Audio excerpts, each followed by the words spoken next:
आजचा बेत आहे गुजराती पद्धतीची तिखट खिचडी। त्यासाठी मी हे 1.25 वाटी तांदूळ भिजत घालून ठेवलेले, 1 वाटी तुरीची डाळ भिजत घालून ठेवलेली, मीठ, हिंग, राई, जिरे, चिरलेला टोमॅटो, चिरलेली कोथिंबीर, चिरलेली हिरवी मिरची, आलं आणि लसूण याचा ठेचा, कढीपत्ता आणि कांदा, आणि हे लाल तिखट, हळद आणि गरम मसाला।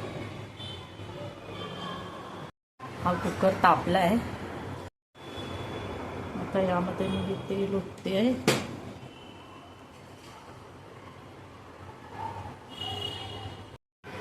तेल तापलं आहे बऱ्यापैकी।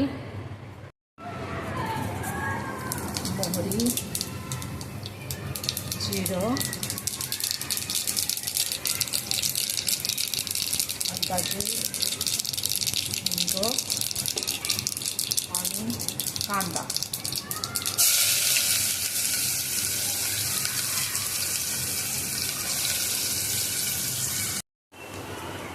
कांदा बऱ्यापैकी शिजत आला आहे। आता त्याच्यामध्ये मी टोमॅटो घालते।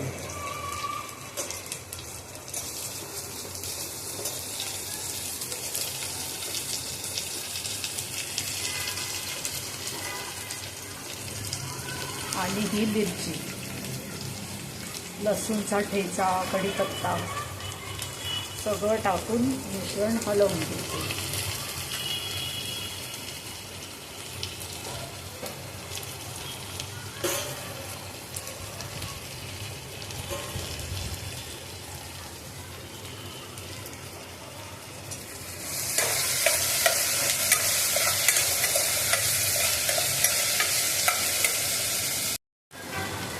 हे आता शिजत आलं आहे व्यवस्थितरित्या।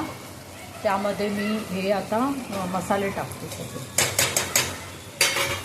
आणि मग पुन्हा ढवळून घेते।